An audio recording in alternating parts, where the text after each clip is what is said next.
بسم اللہ الرحمن الرحیم۔ قابل احترام سامعین گرامی، اور خاص طور سے ہماری دینی بہنوں ماؤں، دینی بہنیں جو بھی ہماری اس کلپ کو سن رہی ہیں، خاص طور سے ان کے لیے ہم نے یہ کلپ خاص طور سے بنائی ہے۔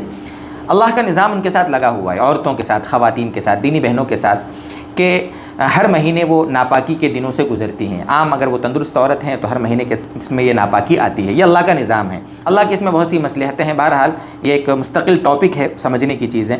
اب ہوتا کیا ہے کہ یہ جو آخر عشرہ آتا ہے نا، خاص طور سے تاخ راتیں آتی ہے، یہ جو 27ویں شب، 29ویں شب، 23ویں، 25ویں شب آتی ہے، تو بہت سی ہماری دینی بہنوں کو اس وقت ناپاکی آ جاتی ہے، ناپاکی کے ایام آ جاتے ہیں، تو وہ تھوڑا دل ان کا چھوٹا ہو جاتا ہے۔ سوچتی ہیں کہ دیکھو ہم بھی پاک ہوتی تو ہم بھی تلاوت قرآن کرتی، ذکر کرتی، تہجد پڑھتی وغیرہ وغیرہ، اور دیکھو ہم تو ناپاک ہو گئیں۔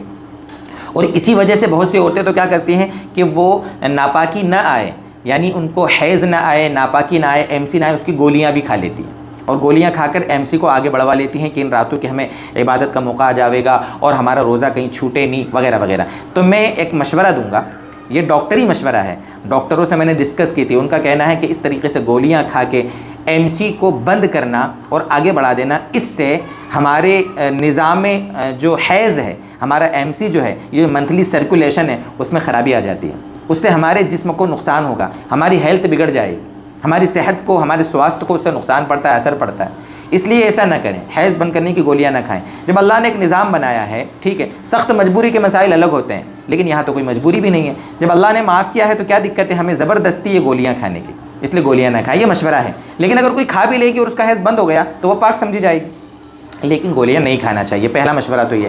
دوسرا یہ کہ آپ جانتے ہیں یہ مسئلے کو کہ اگر ناپاک ہیں تو ناپاک کے دنوں میں ہمیں تلاوت نہیں کرنا ہے، نماز نہیں پڑھ سکتی ہم، ہے نا۔ اچھا، بن دیکھے بھی تلاوت نہیں کر سکتی، یہ بھی دھیان رکھیے گا۔ روزہ بھی نہیں رکھ سکتی ناپاکی کے زمانے میں، قرآن کو چھو بھی نہیں سکتی، یہ سب چیزیں اپنی جگہ ہیں۔ تو ان کے سوا بھی تو عبادتیں ہیں نا، ہم وہ تو کر سکتے ہیں نا، ہم استغفار کر سکتے ہیں، ہم تلاوت قرآن سن سکتے ہیں، ہم تیسرا کلمہ پڑھ سکتے ہیں، چوتھا کلمہ پڑھ سکتے ہیں، ذکر کر سکتے ہیں، پہلا کلمہ پڑھ سکتے ہیں، ہم جو بھی اور کوئی ایسی تسبیح جو ہمارے نبی صلی اللہ علیہ وسلم نے ہم کو بتائی ہے، اس تسبیح کا اہتمام کر سکتے ہیں، ہم فضائل اعمال کی تعلیم کر سکتے ہیں، فضائل اعمال کی تعلیم سن سکتی ہیں، دینی بیان سن سکتی ہیں، دینی چیزیں ہم سیکھ سکتی ہیں، یہ چیزیں ہم سب کر سکتے ہیں، ہم صدقہ دے سکتی ہیں۔ تو بہت سارے کام ہیں نا دوسرے ہم ناپاکی کے دنوں میں کر سکتے ہیں، تو ان کو ہم کریں، اللہ کو راضی کسی بھی طریقے سے کرنے کی کوشش کریں۔ ناپاک ہیں ٹھیک ہے، ناپاک کے دنوں میں جو نہیں کر سکتے ان کو نہیں کرنا ہے، لیکن جو کرنے کے کام ہے وہ تو ہمیں کرنا چاہیے نا۔